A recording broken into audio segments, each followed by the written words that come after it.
Hej, det er Benita fra Art Da Vinci, som lige vil sende en lille hilsen til jer her. Jeg kunne godt tænke mig lige at fortælle om vores nye pensler fra Da Vinci, som er en masse penselsæt, vi har fået hjem. Vi har fået 11 nye penselsæt hjem.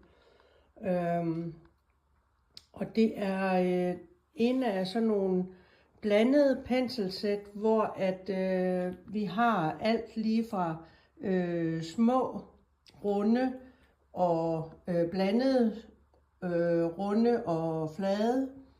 Lidt større sæt her. Og det her, det er Da Vincis Forte serie, den blå her, som er meget kendt og sådan en helt standard, super god pensel. Den er sammenlignelig med den grønne version her, som mange af jer måske allerede kender. Super bløde hår, meget lækkert og fint.